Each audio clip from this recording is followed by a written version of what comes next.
just sprayed out a trap.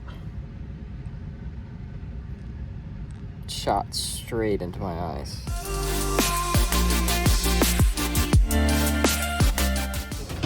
Good morning. It's Friday.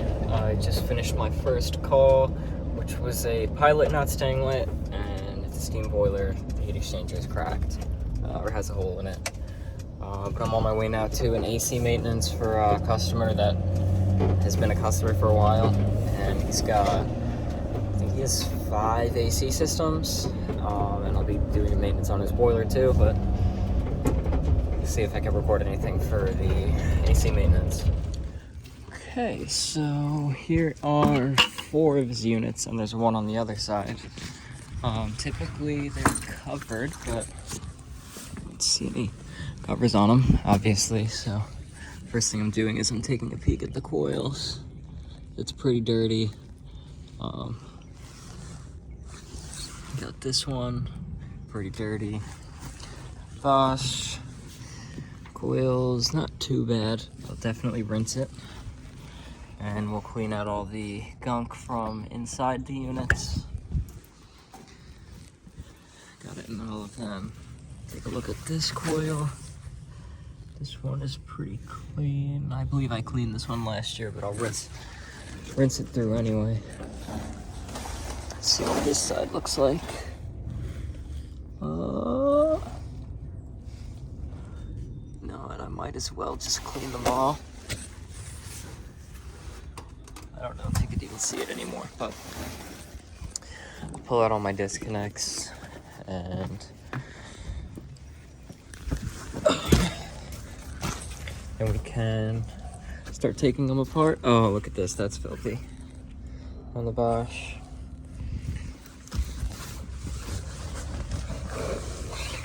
Oh yeah, real bad. So definitely gonna be cleaning these. That one looks visibly bad. So yeah, we're gonna clean all these. So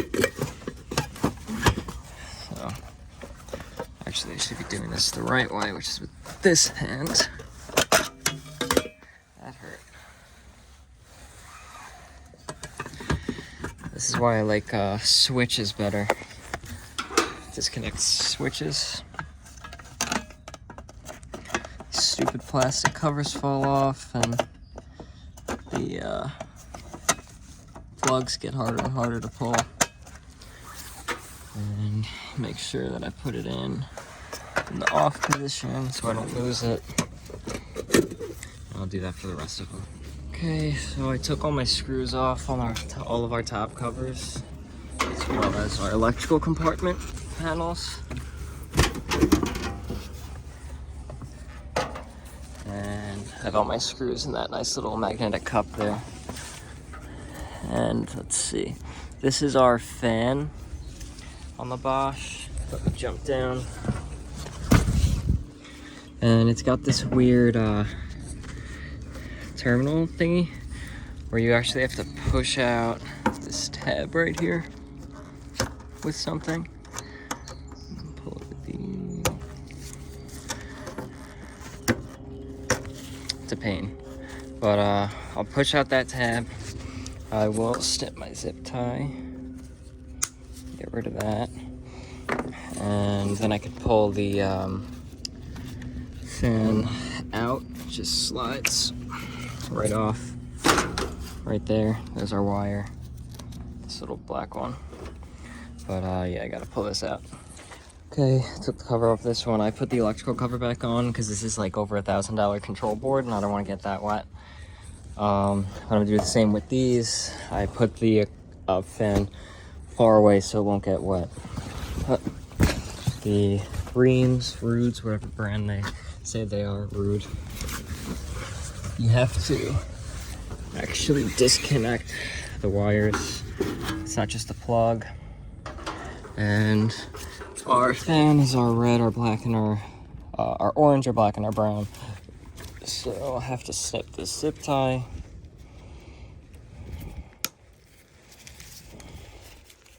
If I can get it. Hard to work one-handedly. And let's see. Got another zip tie down here. Want to be careful not to cut any wires. And our black goes to black side on our contactor. Right? Yeah. So we'll pull black off. And our brown is going to go to our fan on our capacitor. And our orange should be going to common on the capacitor, which you can't see. And then same thing, you could just pull this right off, and I usually put the electrical covers back on. You can see how the coil looks a little bit closer. You can see it's real dirty down there. But I'll do the same thing with these two. Put the fan motors off to the side, rinse them down, chemical and cleaning. And when I'm taking all these off, I'm looking to make sure I don't see any oil on the motors, which I don't, so we're good. Got everything ready to clean them, the hoses and the chemical.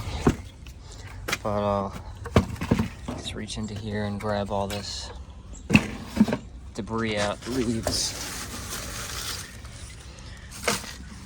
And if this unit were, or if these units were like filthy, like had layers upon layers, I would take the covers off, but the coil gun will break it down enough that everything will come through.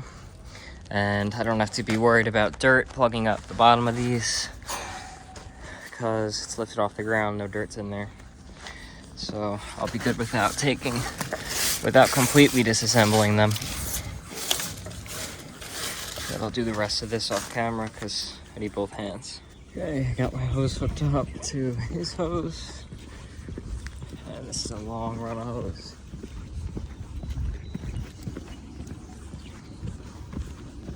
Keeps going.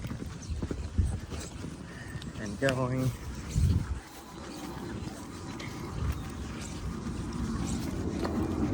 And now a new hose. And we're back here. And I'll rinse them all out. Oh, good thing that was just air, mostly. I'll rinse them all out before I apply the chemical. I'll let the chemical sit and then I'll rinse that out again. Okay. So, just got the hose.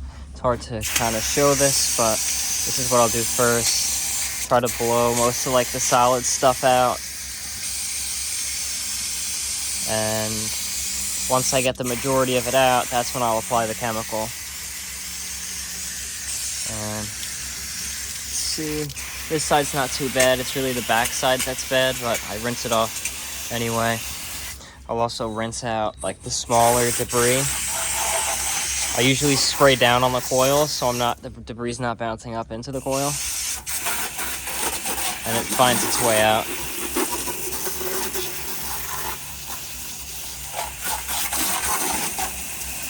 But I'll do that for all of them and then do the chemical.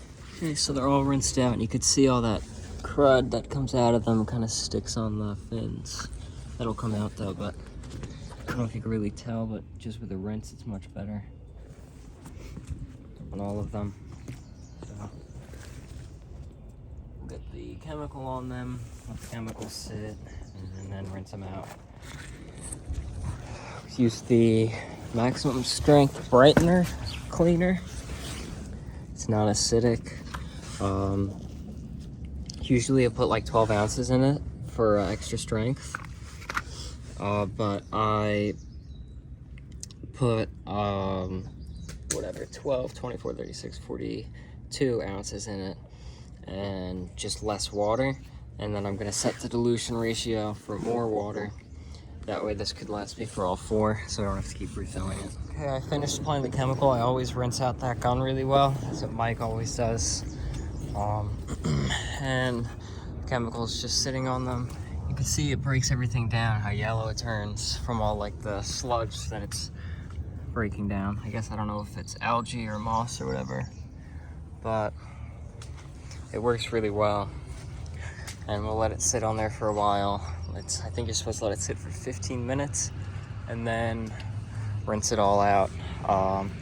While I rinse like the first couple, I'll make sure to kind of try to keep these damp because I don't want that chemical to dry on them.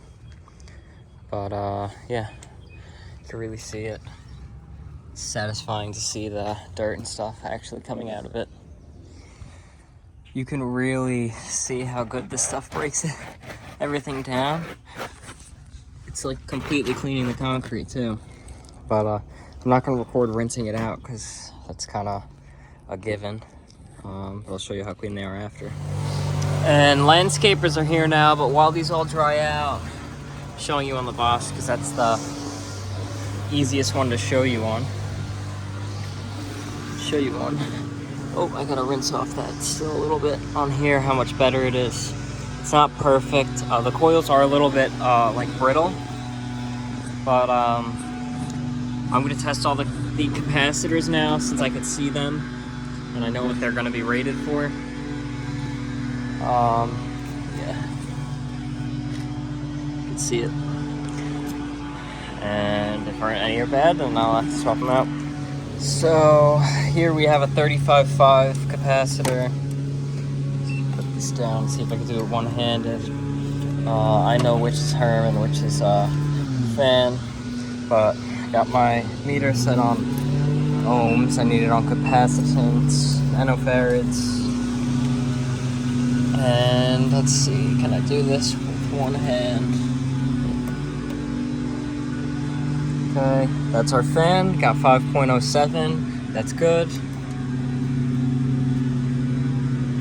And here's our Herm, rated for 35. So 32.8, 10% would be, let's see, 35 minus 3.5. We're within range. It's jumping because I got bad connection. We're within range of 10%, but I'll make sure I let them know that it's a little bit low, or I'll note it in the invoice. And for our contactor, put it in ohms.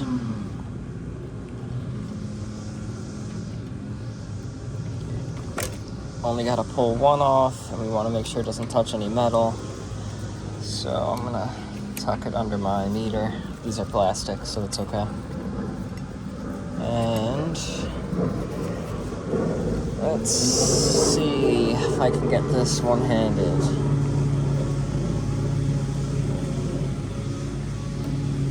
Okay, got one on there. Got the next on there. 13.5 ohms, that's good. So, hard to get a good connection now.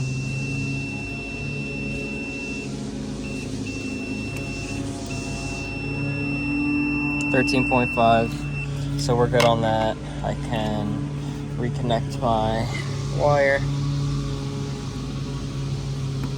and repeat the process on the other two. There's none to test on the Bosch. Okay, so I got them all put back together. I always make sure that every single screw hole gets a screw. I can't stand when people don't put screws in. Oh, see, I missed one. I'm gonna get one for that now. I cannot stand when people are missing screws. They're there for a reason. They didn't just design it and throw a bunch of extra screws on it. They all serve a purpose. I feel like half the time on older systems, they're always so noisy. And there's always one screw missing. You put the screw in and the system's so much quieter. And what does it take? 5 seconds to find a screw. I keep extras of all of them because at least every air handler comes with extra screws that are the same size. So I have a ton of Bosch screws, I have a ton of Rheem screws, I have some carrier screws. So, let me get this last one in. Oh, I hit a tree and another tree.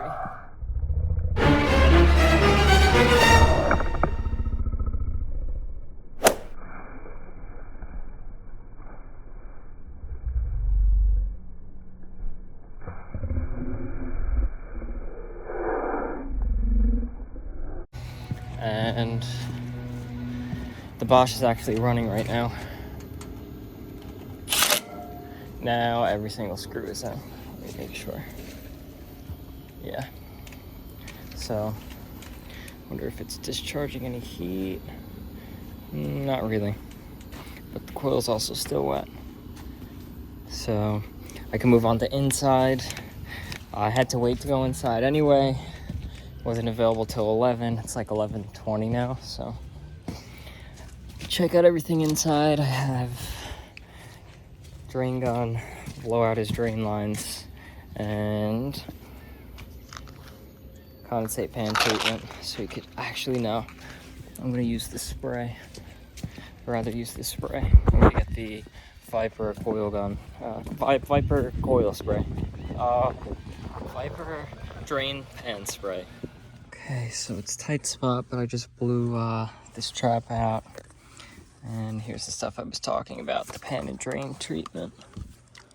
Spray some of that in the condensate trap. I gotta do that with both hands, and a little bit in the condensate pan as well. I kind of gotta speed it up, so I'm probably not gonna be recording as much now. Just sprayed out a trap. Shot straight into my eyes.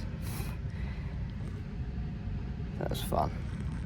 Wow, that stinks. Oh, stupid trap. Oh, man. Should have held my hand over the red part, but it's clogged, so. Oh, that stinks. That is not fun. That smells nasty.